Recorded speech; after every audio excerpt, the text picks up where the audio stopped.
বিদেশীৰ সন্দেহত আটক কৰি আনিলে হেণ্ডকাফ লগালে আপোনালোকে সেইখিনি মানুহক সন্দেহ আপোনালোকে কিয় কৰিছে এজন মানুহক সন্দেহযুক্ত বুলি কিয় কৈছে because of their Muslim identity এইটো হয় মানুহজনক বিদেশী হিচাপে সন্দেহ কৰিবলৈ যদি সাপোৰ্টিভ এভিডেন্স নাথাকে তেতিয়াহ'লে সেইজন মানুহক কোনো কাৰণতে বিদেশী বুলি অসম আৰক্ষীৰ সীমান্ত শাখাই বৰ্ডাৰ পুলিচে কেতিয়াও সন্দেহ কৰিব নোৱাৰিব তেওঁলোকক বিভিন্ন ঠাইৰ পৰা ধৰি আনি যোৱা দুটা দিন গুৱাহাটীৰ থানাই পুলিচ চাউনিয়ে যে ঘূৰাই লৈ ফুৰিলে তেওঁলোকৰ নথিপত্ৰ পৰীক্ষা কৰিলে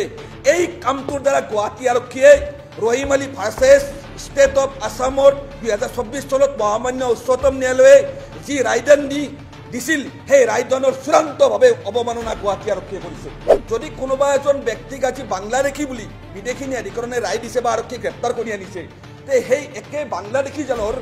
স্বদেশী আত্মীয় হয় স্বদেশী পিতৃ মাতৃয়ে কেনেকৈ থানাৰ বাহিৰত প্ৰতিবাদ কৰিব পাৰিছে অসমত বিদেশী চিনাক্তকৰণ কৰিবলৈ যিটো বিদেশী ন্যায়াধিকৰণৰ কোৱাসি জুডিচিয়াৰী যিটো ব্যৱস্থা আছে এই ব্যৱস্থাটোৰ ওপৰত বিভিন্ন সময়ত বিভিন্ন প্ৰশ্ন উত্থাপন হৈছে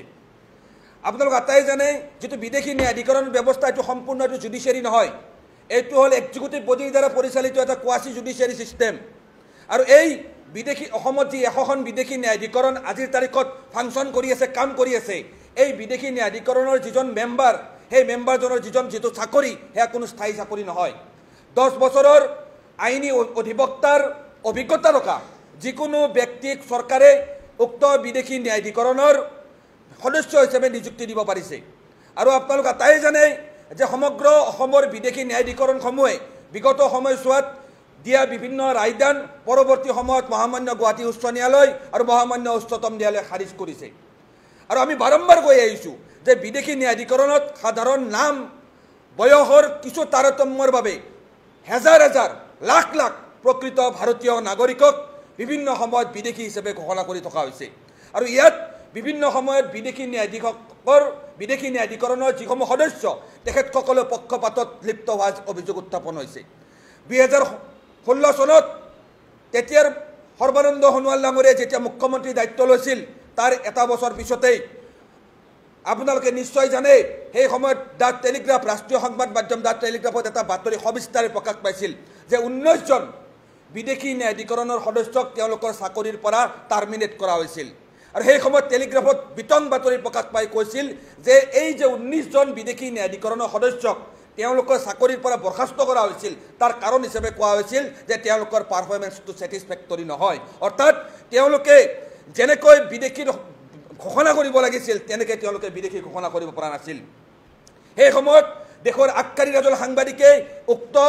টাৰ্মিনেট হোৱা সদস্যসকলৰ যি ইণ্টাৰভিউ লৈছিল সেই ইণ্টাৰভিউত কৈছিল যে আমাক যেনেকৈ বিদেশী ঘোষণা কৰিবলৈ চৰকাৰে বান্ধি দিছিল সংখ্যা এই সংখ্যা অনুসৰি তেওঁলোকে বিদেশী ঘোষণা কৰিব পৰা নাছিল আচলতে আমি বাৰম্বাৰ কৈ আহিছোঁ যেহেতু অসমত বিদেশী ন্যায়াধিকৰণসমূহ ফৰেনাৰ্ছ অৰ্ডাৰ 1964 অনুসৰি ফৰেনাৰ্ছ এক্ট 1946 অনুসৰি প্ৰতিষ্ঠা হৈছে আৰু ফৰেনাৰ্ছ এক্ট 1946 ৰ সেকশন 9 ত যেটো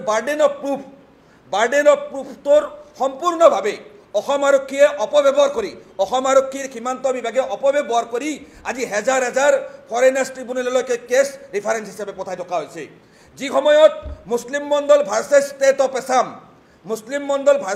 অফ আছাম 2019 চনত যেটো WPC হৈছিলে যি গোচৰ হৈছিলে সেই গোচৰত মহামান্য গুৱাহাটী উচ্চ ন্যায়ালয়ে এটা ৰায়দান দি বিদেশী ন্যায়াধিকৰণ আৰু অসম আৰক্ষীৰ বৰ্ডাৰ পুলিচে কেনেকৈ একোটা কেছ বিদেশী ন্যায়াধিকৰণলৈ ৰিফাৰ কৰিব তাৰ ওপৰত স্পষ্টকৈ নিৰ্দেশনা দি থৈছিল সেই ৰায়দানটোত কোৱা হৈছিল যে ফেয়াৰ ইনভেষ্টিগেশ্যন আৰু ফেয়াৰ ট্ৰায়েল এজন মানুহৰ ফাণ্ডামেণ্টেল ৰাইট মৌলিক অধিকাৰ যদি এটা ফেয়াৰ ট্ৰায়েল হ'ব লাগে বিদেশী ন্যায়াধিকৰণত ব্যক্তিজন ভাৰতীয় নে বিদেশী তাৰ ওপৰত এটা ফেয়াৰ ভাল এটা শুনানি হ'ব লাগে তেনেহ'লে এটা ফেয়াৰ ইনভেষ্টিগেশ্যন নেচেচাৰী কিন্তু আমি দেখিবলৈ পাইছোঁ যে কেতিয়াও সীমান্ত আৰক্ষীয়ে কোনো যিসমূহ ব্যক্তিৰ নামত আজিৰ তাৰিখত বিদেশী ন্যায়াধিকৰণৰ গোচৰ চলি আছে বা যিবিলাক মানুহক বিদেশী বুলি ঘোষণা কৰা হৈছে সেই মানুহবিলাকৰ ঘৰত গৈ কেতিয়াও কোনো ধৰণৰ তদন্ত কৰা নাই বন্ধ কোঠাৰ ভিতৰত ৰেণ্ডমলি ভোটাৰ তালিকাৰ পৰা একমাত্ৰ বিভিন্ন ধাৰ্মিক বা সামাজিক আইডেণ্টিটিৰ ওপৰত নিৰ্ভৰ কৰি সেই ব্যক্তিসকলক পাইকাৰী হাৰত বিদেশী সজাই আছে এই কথা আমি বাৰম্বাৰ স্পষ্টভাৱে কৈ আহিছোঁ আজি যেটো ফৰেনাৰ্ছ এক্টৰ সেকশন 9 অৰ্থাৎ আজিৰ তাৰিখত সীমান্ত আৰক্ষীয়ে এজন ব্যক্তিক সন্দেহ কৰিয়েই কৈ দিছে যে আপুনি বিদেশী আৰু সেকশন 9 কি কৈছে বাৰ্ডেন অফ প্ৰুফ সেই ভিক্টিমজনৰ হাতত অৰ্থাৎ ভিক্টিমজনে এতিয়া নিজকে ভাৰতীয় বুলি প্ৰমাণ কৰিব লাগিব কিন্তু আপোনালোক এটাই জানে আপোনালোকেও আপোনালোকৰ বিভিন্ন ঘৰত গৈ দেখিব আপোনালোকৰ ভোটাৰ তালিকাত বিভিন্ন সময়ত নামত যথেষ্টখিনি ভুল থাকে আৰু সেই ভুলবিলাকৰ আওতাতে আজিৰ তাৰিখত বিদেশী ন্যায়াধিকৰণে এনেকৈ হেজাৰ হেজাৰ মানুহক বিদেশী বুলি বিভিন্ন সময়ত ঘোষণা কৰি আছে মুছলিম মণ্ডল ভাৰ্চেছ ষ্টেট অফ আছামৰ গোচৰটোত যিখিনি নিৰ্দেশ দিয়া হৈছিল বৰ্ডাৰ আৰক্ষীক সেই বৰ্ডাৰ আৰক্ষীয়ে তেওঁলোকৰ গোচৰসমূহ তদন্ত কৰাৰ সময়ত কেতিয়াও সেই গাইডলাইন কেতিয়াও ফ'ল' কৰা নাই আটাইতকৈ গুৰুত্বপূৰ্ণ কথা Rahim Ali versus state of Assam মহামান্য উচ্চতম ন্যায়ালয়ে 2024 চনৰ 10 জুলাইত যিটো ৰায়দান দিছিল সেই ৰায়দানত স্পষ্টভাৱে কৈছিল আপোনালোকে এটাই জানে যে নলবাৰীত ৰহিম আলী নামৰ এজন ব্যক্তিক বিদেশী ন্যায়াধিকৰণ আৰু গুৱাহাটী হাইকোৰ্টে বিদেশী বুলি ঘোষণা কৰিছিল আৰু বিদেশী বুলি ঘোষণাৰ প্ৰায় 12 বছৰ পিছত মানুহজন মৃত্যু হোৱাৰ 2.5 বছৰ পিছত মহামান্য উচ্চতম ন্যায়ালয়ে যোৱা বছৰ 2024 চনৰ 10 জুলাই তাৰিখে ভাৰতীয় বুলি ঘোষণা কৰিছিল আৰু ভাৰতীয় বুলি ঘোষণা কৰি স্পষ্টকৈ কৈছিল যে বৰ্ডাৰ পুলিচে অৰ্থাৎ কোনো এটা এক্সিকিউটিভ বডিয়ে বৰ্ডাৰ পুলিচে কোনো এজন ব্যক্তিক সন্দেহ কৰিয়েই সেইজন ব্যক্তিৰ ঘৰত গৈ দৰ্জাত টুকুৰিয়াব নোৱাৰে যে আপোনাক আমি বিদেশী বুলি সন্দেহ কৰিছোঁ সেই মানুহজনক বিদেশী বুলি সন্দেহ কৰিবলৈ অসম আৰক্ষীৰ বৰ্ডাৰ শাখাৰ হাতত বা অসম আৰক্ষীৰ হাতত যাৱতীয় প্ৰামাণিক তথ্য পাতি থাকিব লাগিব কিন্তু বিদেশী বুলি কোৱাৰ আগে আগে সেই মানুহজন যে বিদেশী হয় তেওঁলোকৰ বিৰুদ্ধে যি যি তথ্য পাতি পোৱা গৈছে সেই তথ্য পাতিৰ এটা কপি সেই মানুহজনৰ হাতত দিব লাগিব আৰু আপোনালোক এটাই জানে যে এনেকুৱা ধৰণৰ ছাপৰ্টিভ যদি এভিডেন্স নাথাকে অৰ্থাৎ মানুহজনক বিদেশী হিচাপে সন্দেহ কৰিবলৈ যদি ছাপৰ্টিভ এভিডেন্স নাথাকে তেতিয়াহ'লে সেইজন মানুহক কোনো কাৰণতে বিদেশী বুলি অসম আৰক্ষীৰ সীমান্ত শাখাই বৰ্ডাৰ পুলিচে কেতিয়াও সন্দেহ কৰিব নোৱাৰিব মহামান্য উচ্চতম ন্যায়ালয়ে কৈছে মহামান্য উচ্চতম ন্যায়ালয়ে Rahim Ali versus state of আছামৰ গোচৰত 2024 চনত ৰায়দান দি কৈছে যে এইখন ভাৰতবৰ্ষত ভাষাৰ বৈচিত্ৰতা আছে ডাইভাৰ্চিটি অফ লেংগুৱেজৰ কথা কৈছে ইয়াত নামৰ বানানত আকাৰ ইকাৰ বিভিন্ন ভুল থকাটো স্বাভাৱিক এইখিনি সুপ্ৰিম কোৰ্টে স্বীকাৰ কৰিছে আৰু এই নামৰ ভুলৰ বাবে কাৰোবাক বিদেশী বুলি সন্দেহ কৰিব নোৱাৰিব আজি দুটা দিন পূৰ্বে গুৱাহাটী আৰক্ষীয়ে গুৱাহাটীৰ বিভিন্ন স্থানত অতৰ্কিতে নিশাৰ ভাগত অভিযান চলাই সাধাৰণ খাতি খোৱা মানুহক একমাত্ৰ মুছলিম আইডেণ্টিটিৰ বাবে তেওঁলোকক বিভিন্ন ঠাইৰ পৰা ধৰি আনি যোৱা দুটা দিন গুৱাহাটীৰ থানাই পুলিচ চাউনিয়ে যে ঘূৰাই লৈ ফুৰিলে তেওঁলোকৰ নথিপত্ৰ পৰীক্ষা কৰিলে এই কামটোৰ দ্বাৰা গুৱাহাটী আৰক্ষীয়ে Rahim Ali versus state of আছামৰ 2024 চনত মহামান্য উচ্চতম ন্যায়ালয়ে যি ৰায়দান দিছিল সেই ৰায়দানৰ চূড়ান্তভাৱে অৱমাননা গুৱাহাটী আৰক্ষীয়ে কৰিছে গুৱাহাটী আৰক্ষীয়ে এই যিখিনি ঘটনা ৰেণ্ডমলি মানুহক পাইকাৰী আৰু ধৰি লৈ আহি কাম কৰি খাতি খোৱা মানুহক ধৰি লৈ আহি আজি শ্ৰীমন্তপুৰতে হওক গুৱাহাটী পুলিচ ৰিজাৰ্ভতে হওক লতাশিল থানাতে হওক এই থানাই যে ঘূৰাই লৈ ফুৰিলে এয়া totally against natural justice this is total against article 21 of the constitution of India এইবিলাক ঘটনাত এইবিলাক ধৰণৰ প্ৰক্ৰিয়াত মহামান্য উচ্চতম ন্যায়ালয়ে Rahim Ali versus union of আছামৰ গোচৰত সম্পূৰ্ণভাৱে আৰক্ষীক বাধা প্ৰদান কৰি থৈছে আৰু আমি স্পষ্টকৈ কৈছোঁ যে এই যে যিখিনি মানুহক আমি গুৱাহাটী আৰক্ষীক প্ৰশ্ন কৰিছোঁ আমি অসম চৰকাৰক প্ৰশ্ন কৰিছোঁ অসম আৰক্ষীৰ সীমান্ত শাখাক প্ৰশ্ন কৰিছোঁ গুৱাহাটীত যে প্ৰায় 3 শতাধিক ব্যক্তিক কালি গোটেই দিনটো বাতৰি সম্প্ৰচাৰ হৈছে এই যে 3 শতাধিক ব্যক্তিক আপোনালোকে বিদেশীৰ সন্দেহত আটক কৰি আনিলে হেণ্ডকাফ লগালে আপোনালোকে সেইখিনি মানুহক সন্দেহ আপোনালোকে কিয় কৰিছে এজন মানুহক সন্দেহযুক্ত বুলি কিয় কৈছে because of their Muslim identity এইটোৱেতো হয়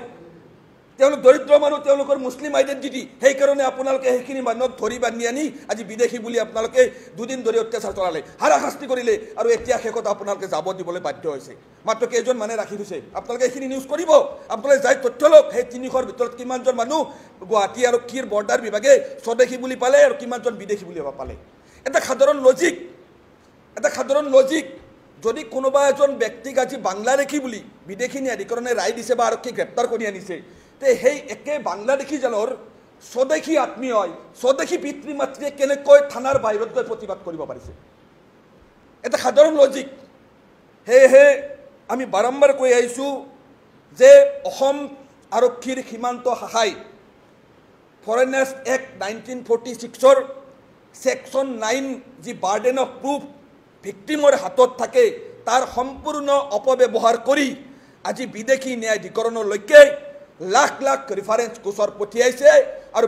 বিদেশী ন্যায়াধিকৰণৰ গোচৰসমূহ প্ৰেৰণ কৰাৰ আগতে মুছলিম মণ্ডল ভাৰ্চেছ ষ্টেট অফ আছামৰ যিটো গাইডলাইন অৰ্থাৎ যিখন ডিষ্ট্ৰিক্টত সেই গোচৰ ৰুজু হৈছে সেইখন ডিষ্ট্ৰিক্টৰ যিটো কনচাৰ্ণ বৰ্ডাৰ পুলিচৰ SP সেইজনেও সম্পূৰ্ণ মেকানিকেলি এক কৰি কোনো ধৰণৰ তথ্য পাতি পৰীক্ষা নকৰাকৈ গোচৰসমূহ বিদেশী ন্যায়াধিকৰণত প্ৰেৰণ কৰিছে আৰু পাইকাৰী হাৰত অসমত বিদেশী ঘোষণা কৰি থকা হৈছে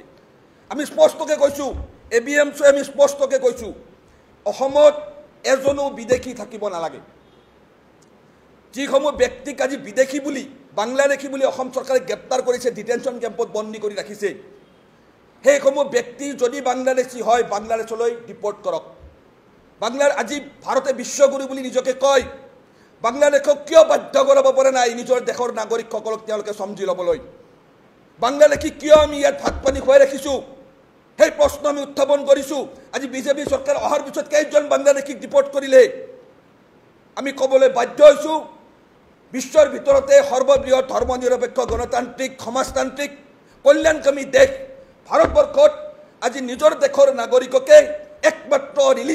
ৰিলিজিয়াছ আইডেণ্টিটিৰ বাবে বিজেপি নেতৃত্বাধীন চৰকাৰখনে নিজৰ দেশতে বিদেশী সজাই ডিটেনশ্যন চেণ্টাৰত তিল তিলকৈ মৃত্যুলৈ ঠেলি দিছে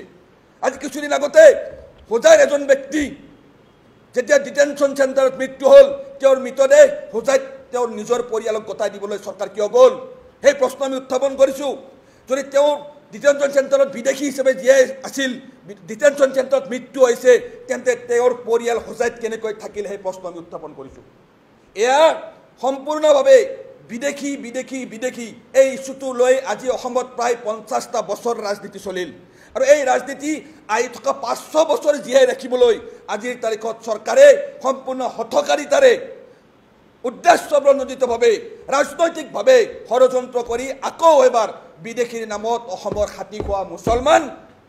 সাধাৰণ দৰিদ্ৰ শ্ৰেণীৰ জনগণক লক্ষ্য কৰি লৈছে আৰু পাইকাৰী হাৰত বিভিন্ন জিলাই জিলাই গ্ৰেপ্তাৰ কৰি আজি ডিটেনশ্যন চেণ্টাৰলৈ পঠিয়াব খুজিছে বা থানালৈ মাতি আনি আনি হাৰাশাস্তি কৰিছে এনেকুৱা ধৰণৰ ঘটনা আমি স্পষ্টকৈ কৈছোঁ কোনো কাৰণতে মানি লোৱা নহ'ব ABMC অসমৰ ধৰ্মনিৰপেক্ষৰ গণতন্ত্ৰত বিশ্বাসী ৰাইজে আমি স্পষ্টকৈ এই ঘটনাৰ বিৰোধিতা কৰিছোঁ আমি প্ৰশ্ন কৰিছোঁ যে যিসমূহ ব্যক্তিক গুৱাহাটীত গ্ৰেপ্তাৰ কৰা হ'ল আটক কৰা হ'ল তেওঁলোকক কোনটো গ্ৰাউণ্ডৰ ওপৰত তেওঁলোকক সন্দেহ কৰিছে কোনটো গ্ৰাউণ্ডত তেওঁলোকক সন্দেহ কৰা হৈছে যে তেওঁলোক বিদেশী তেওঁলোক বাংলাদেশী এটাই গ্ৰাউণ্ড আমি বিচাৰি পাইছোঁ তেওঁলোকৰ মুছলমান আইডেণ্টিটি মুছলমান পৰিচয় আৰু এয়া সম্পূৰ্ণভাৱে দেশৰ নাগৰিকৰ আৰ্টিকেল 21 গ্যাৰাণ্টেড কনষ্টিটিউশ্যন ৰাইটছৰ বিৰোধিতা বা ভায়োলেশ্যন আমি স্পষ্টকৈ কৈছোঁ NRCত আমি 100% সহযোগ কৰিছিলোঁ NRCত আমি 100% সহযোগ কৰিছিলোঁ 2018 চনত যেতিয়া NRC ড্ৰাফ্ট ওলাইছিল য'ত প্ৰায় 40 লাখ মানুহৰ নাম বাদ পৰিছিল তেতিয়া বিভিন্ন সংগঠন বিভিন্ন ব্যক্তিয়ে ফূৰ্তি কৰিছিল যে অসমত 40 লাখ বাংলাদেশী ওলাল 2019 চনৰ 31 আগষ্টত যেতিয়া NRC চূড়ান্ত তালিকা প্ৰকাশ পালে যেতিয়া 19 লাখ মানুহৰ নাম বাদ পৰিল তেতিয়া একাংশ ব্যক্তিয়ে কোৱা আৰম্ভ কৰিলে যে NRCত বাংলাদেশীৰ নাম বিদেশীৰ নাম অন্তৰ্ভুক্ত হৈছে যদি বিদেশীৰ নাম অন্তৰ্ভুক্ত হৈছে বুলি আপোনালোকে জানে যেতিয়া NRC 2018 চনত ড্ৰাফ্ট ওলাইছিল সেই ড্ৰাফ্টত যদি বিদেশীৰ নাম সোমাইছিল তেতিয়া তাৰ পিছত ক্লেইম এণ্ড অবজেকশ্যনৰ দৰে এটা ব্যৱস্থা NRCত আছিল এটা ৰাতিৰ ভিতৰত অসমত কেইটামান ছাত্ৰ সংগঠনৰ নেতৃত্বত কেইবা লাখ আপত্তি দাখিল কৰা হৈছিল অবজেকশ্যন দাখিল কৰা হৈছিল আমি জড়িত আছিলোঁ NRCত প্ৰথমৰ পৰা শেষলৈকে জড়িত আছিলোঁ যেতিয়া NRCত হকে বিহকে কোনোবা ফ্ৰীডম ফাইটাৰ কোনোবা শিক্ষক কোনোবা অফিচাৰৰ নামত যেতিয়া অবজেকশ্যন দাখিল কৰা হ'ল আমি এই শুনানিকালত নিজে গৈ উপস্থিত হৈছিলোঁ তেতিয়া দেখিবলৈ পাইছিলোঁ সেই সকলো ভুৱা আপত্তি আছিল ৰেণ্ডমলি মানুহৰ নাম টাৰ্গেট কৰি লৈ তাত অসম আন্দোলনত জড়িত থকা ব্যক্তিৰ নামতো তাত অবজেকশ্যন দাখিল কৰা হৈছিল আৰু তেতিয়াৰে পৰা আমি স্পষ্টকৈ এটা কথা গম পালোঁ যে NRC বুলি যিটো বিষয় চলিছে যে লাখ লাখ বাংলাদেশী ওলাব এয়া সম্পূৰ্ণ মিছা কথা NRC সম্পূৰ্ণ এটা ট্ৰেন্সপাৰেণ্ট ব্যৱস্থা আছিল তাত কাগজৰ খেল আছিল NRCত কেতিয়াও কোনোবা ব্যক্তিৰ ডকুমেণ্টছ নাথাকিলে তেওঁৰ নাম প্ৰকাশ কৰা তাত সন্নিৱিষ্ট অসম্ভৱ কিন্তু ডকুমেণ্টছ থকা ব্যক্তিৰ নামো NRCৰ পৰা বাদ পৰিব পাৰে যি 19 লাখ মানুহৰ নাম বাদ পৰিছে তাতো বেছিভাগ মানুহ ভাৰতীয় হয় আমি স্পষ্টকৈ অন ৰেকৰ্ড আমি ইয়াৰ পৰা কৈছোঁ আজি বিদেশী ন্যায়াধিকৰণৰ যিটো ব্যৱস্থা আজি যেনেকৈ শ মানুহক গ্ৰেপ্তাৰ কৰি ডিটেনশ্যন চেণ্টাৰলৈ পঠিয়াই আছে হকে বিহকে হৰ্ষ মাণ্ডাৰে ভাৰতৰ আগশাৰী মানৱ অধিকাৰ কৰ্মী হৰ্ষ মাণ্ডাৰে সুপ্ৰিম কোৰ্টত যি গোচৰ ৰুজু কৰিছিল ডিটেনশ্যন চেণ্টাৰৰ যিখিনি ভিতৰুৱা আভ্যন্তৰীণ দুখ লগা ব্যৱস্থাৰ বিৰুদ্ধে সেই সময়ত সুপ্ৰিম কোৰ্টে ৰায় দিছিল যে 3 বছৰ ডিটেনশ্যন চেণ্টাৰত থকাৰ পিছত জামিন লাভ কৰিব। সেই গোচৰ অনুসৰি জামিন পোৱা বিভিন্নজন ব্যক্তিক আকৌ এই বৰ্ডাৰ পুলিচে আকৌ যোৱা 2 দিনত এৰেষ্ট কৰি আকৌ ডিটেনশ্যন চেণ্টাৰলৈ পঠিয়াই আছে। তেওঁলোকক ৰুল দিয়া হৈছিল যে তেওঁলোকে সপ্তাহে সপ্তাহে নিজৰ সংশ্লিষ্ট থানাত হাজিৰ হ'ব লাগিব। সেইসকল ব্যক্তি প্ৰতি সপ্তাহে নিজৰ নিজৰ সংশ্লিষ্ট থানাত হাজিৰ হৈ আছিল। তাৰ পিছতো সেইসকল ব্যক্তিক আজি ধৰি নি আকৌ জেলত ভৰাই ৰখা হৈছে। কিয় এই অন্যায় কিয় হৈছে? আজি ডিটেনশ্যন চেণ্টাৰত যিখিনি মানুহ আজি ইয়াত হাৰাশাস্তিৰ সন্মুখীন হৈছে, যিবিলাক মানুহক বিদেশী ন্যায়াধিকৰণ আজি বিদেশী সজাইছে, আমি চেলেঞ্জ কৰি গৈছোঁ ABMCয়ে সেই প্ৰত্যেকজন মানুহ যদি সুপ্ৰিম কোৰ্টৰ মজিয়ালৈকে গৈ পায় তাৰ 99.99% মানুহ ভাৰতীয় হৈ ওলাই আহিব। আমি চেলেঞ্জ কৰি ক'ব পাৰোঁ এইখিনি কথা। আজি বাংলাদেশী ইছ্যুটোক এটা ৰাজনৈতিক ইছ্যু হিচাপে জীয়াই ৰাখিব লাগে কাৰণে জীয়াই আছে। যদি বাংলা এজন ব্যক্তিৰ পিতৃ মাতৃ ভাৰতীয় মানুহজন কেনেকৈ বাংলাদেশী হ'ব সেই প্ৰশ্ন আমি উত্থাপন কৰিছোঁ। আজি জাতিৰ নামত, ধৰ্মৰ নামত, ভাষাৰ নামত নিজৰ যি পোচাকৰ ওপৰত ভিত্তি কৰি মানুহক বাংলাদেশী সজোৱা হৈছে। এই ধৰণৰ ব্যৱস্থা আমি কেতিয়াও মানি নলওঁ। আমি ABMCয়ে ইতিমধ্যে সিদ্ধান্ত গ্ৰহণ কৰিছোঁ যে বিদেশী ন্যায়াধিকৰণৰ তথা সীমান্ত আৰক্ষীৰ দ্বাৰা, অসম চৰকাৰৰ দ্বাৰা এই বিদেশীৰ নামত যে ভাৰতীয় নাগৰিকক অত্যাচাৰ কৰি আছে, য'ত নেকি কাৰ্গিল যুদ্ধ কৰি অহা ভাৰতীয় সেনা জোৱানো সাৰি যোৱা নাই। নিশ্চয় আপোনালোকৰ মনত আছে 2019 চনত কাৰ্গিলত যুদ্ধ কৰা ভাৰতীয় সেনাৰ হৈ মহম্মদ ছানাউল্লাহ আৰক্ষীয়ে গ্ৰেপ্তাৰ কৰি ডিটেনশ্যন চেণ্টাৰত বন্দী কৰি ৰাখিছিল। পিছত অনাৰেবল গুৱাহাটী হাইকোৰ্টে সুপ্ৰিম কোৰ্টে তেওঁক মুকলি কৰি দিছিল। তেনেকুৱা ব্যক্তিও এই নিৰ্যাতনৰ পৰা সাৰি যোৱা নাই। যিসকল ব্যক্তিয়ে বিদেশী ন্যায়াধিকৰণৰ গোচৰ আহিছে তেওঁলোক আজি কোনোবা শিক্ষক, কোনোবা ফ্ৰীডম ফাইটাৰ, কোনোবা আৰক্ষী, কোনোবা সেনা বিষয়াৰ নামতো বিদেশী ন্যায়াধিকৰণ নটিচ আহিছে। আৰু এইবিলাক totally against the principle of the democracy of India, against the constitution. প্ৰত্যেকজন নাগৰিকক মানুহ হিচাপে জীয়াই থকাৰ যিখিনি মৌলিক অধিকাৰ আৰ্টিকেল 21 দিছে তাৰ এগেইনষ্টত। আৰু এই আজি বছৰ বছৰ ধৰি আমি সহ্য কৰি আছোঁ। এতিয়া আৰু এইবিলাক বিষয় সহ্য কৰা নহ'ব। আমি ABMCয়ে সিদ্ধান্ত গ্ৰহণ কৰিছোঁ বিদেশী ন্যায়াধিকৰণ বা বিদেশীৰ নামত যিসমূহ অসমৰ ভাৰতীয় প্ৰকৃত ভাৰতীয় নাগৰিক আজি অত্যাচাৰৰ সন্মুখীন হৈছে সেইসকল ব্যক্তিক আইনী সাহায্য প্ৰদান কৰিবলৈ, বিনামূলীয়া আইনী সাহায্য প্ৰদান কৰিবলৈ ABMCয়ে এটা আইনী কোষ গঠন কৰিম। যিসকল ব্যক্তিয়ে টকা পইচাৰ অভাৱত বা সচেতনতাৰ অভাৱত আজি হাইকোৰ্টলৈকে আহিব পৰা নাই, সুপ্ৰিম কোৰ্টলৈকে যাব পৰা নাই, সেইসকল ব্যক্তিক আমি ABMCয়ে হাইকোৰ্ট আৰু সুপ্ৰিম কোৰ্টলৈকে লৈ যোৱাৰ সিদ্ধান্ত গ্ৰহণ কৰিছোঁ। আৰু যোৱাকেইটা দিনত বিদেশীৰ নামত যি অত্যাচাৰ প্ৰকৃত ভাৰতীয় নাগৰিকৰ ওপৰত চৰকাৰখনে সংগঠিত কৰিছে, গুৱাহাটী এন চহৰত পাইকাৰী হাৰত সাধাৰণ 60 মানুহক যে আজি অত্যাচাৰ কৰি 2 দিন ধৰি গুৱাহাটীৰ থানাই থানাই ঘূৰাই লৈ ফুৰালে, এই বিষয়ৰ বিৰুদ্ধে আমি অহা 28 মে তাৰিখে অৰ্থাৎ অহা পৰহি BTRৰ প্ৰতিখন জিলা আৰু প্ৰতিটো মহকুমাত গণতান্ত্ৰিকভাৱে আমি আন্দোলনৰ কাৰ্যসূচী আজি সংবাদমেলৰ জৰিয়তে ঘোষণা কৰিলোঁ। আগন্তুক দিনত ABMCয়ে এনেকুৱা ধৰণৰ অত্যাচাৰ নিজৰ দেশতে নিজৰ নাগৰিকক নিজৰ চৰকাৰখনে বিদেশী সজোৱাৰ এই ষড়যন্ত্ৰৰ বিৰুদ্ধে গুৱাহাটী আৰু পৰ্যায়ক্ৰমে নতুন দিল্লীৰ যন্তৰ মন্তৰ প্ৰয়োজনত আমি মহামান্য উচ্চতম ন্যায়ালয়তো দ্বাৰস্থ হোৱাবলৈ আমি সিদ্ধান্ত গ্ৰহণ কৰিছোঁ। ABMCৰ কথা স্পষ্ট। অসম চুক্তি 1971 25 মাৰ্চৰ যিটো ভিত্তিবৰ্ষ, সেই ভিত্তিবৰ্ষৰ পিছৰ যিকোনো ধৰ্মৰ নাগৰিক বিতৰণ কৰিবলৈ চৰকাৰী ব্যৱস্থা লওক আমি আছোঁ। তো তাৰ পূৰ্বৰ নাগৰিকক বিদেশী নামত যাতে কোনো ধৰণৰ অত্যাচাৰ কৰা নহয়। আইনে এটা প্ৰিন্সিপাল সাধাৰণ কথা বেছিক এটা মৰেলিটি আছে আইনৰ যে 100 জন দোষী সাৰি যাওক কিন্তু এজনো নিৰ্দোষী মানুহৰ ওপৰত হাৰাশাস্তি হ'ব নালাগিব। কিন্তু আজি এজন বিদেশী বিচাৰিবলৈ লাখ লাখ মুছলমানৰ ওপৰত অত্যাচাৰ চলিছে। আৰু এয়া সম্পূৰ্ণভাৱে এণ্টি কনষ্টিটিউচনেল, এণ্টি ডেমক্ৰেটিক এটা ব্যৱস্থা চৰকাৰখনে কৰি তুলিছে। আজি বিভিন্ন সংগঠনে, আজি অসমৰ বিভিন্ন সংগঠনৰ সন্মানীয় নেতৃত্বই কৈছে যে নামনি অসম সকলো বাংলাদেশী ভৰি পৰিছে। উজনি অসমৰ পৰা বিভিন্ন সময়ত বিভিন্ন নেতৃত্বই কৈছে যে বাংলাদেশী থাকিবলৈ দিয়া নহ'ব। আজি সমগ্ৰ অসমৰ সংখ্যালঘু ৰাইজক প্ৰতিনিধিত্ব কৰা এটা জাতীয় সংগঠন ABMCয়ে আজি গুৱাহাটী প্ৰেছ ক্লাবত সেইসকল সংগঠনৰ নেতৃত্বক আহ্বান জনাইছোঁ যে আপোনালোকে আজি উজনি অসমত বহি নামনি অসমৰ যিখিনি ব্যক্তিক আজি বাংলাদেশী বুলি আপোনালোকে এটা প্ৰচাৰ কৰিছে বা ভাবি আছে, আপোনালোকক আমি ABMCয়ে আহ্বান জনাইছোঁ আপোনালোক অসমৰ নামনি অসমলৈকে আহক। আপোনালোকে ৰেণ্ডমলি যিকোনো গাঁও এখন চিলেক্ট কৰি দিয়ক, ধুবুৰীৰ হওক, কোকৰাঝাৰৰ হওক, বৰপেটাৰ হওক, যিকোনো এখন গাঁও চিলেক্ট কৰি দিয়ক। সেইখন গাঁৱলৈকে আমি ABMCয়ে আমাৰ খৰচত আপোনালোকক লৈ যাম থকা খোৱা গোটেইখিনি আপোনালোকে আমাৰ প্ৰেজেন্সত অনুসন্ধান কৰিব নিজাববীয়া অনুসন্ধান কৰিব যদি তাত বাংলাদেশী আপোনালোকে বিচাৰি পায় তেতিয়াহ'লে আপোনালোকে বাংলাদেশী খেদা আন্দোলনখনত আমি ABMC সন্মুখৰ শাৰীত থাকি আপোনালোকৰ লগত সহযোগ কৰিম আমি আহ্বান জনাইছোঁ কিন্তু যিটো গ্ৰাউণ্ড জিৰ'ৰ ৰিয়েলিটি আপোনালোকে অনুভৱ নকৰাকৈ কোনোবা ৰাজনৈতিক ব্যক্তিৰ ৰাজনৈতিক প্ৰৰোচনাত ৰাজনৈতিক উদ্দেশ্য প্ৰণোদিতভাৱে এইখন অসমৰ 1.5 কোটি জনগণক এনেকৈ বাংলাদেশীৰ নামত নিৰ্যাতন চলাই থাকিলে আমি গণতান্ত্ৰিক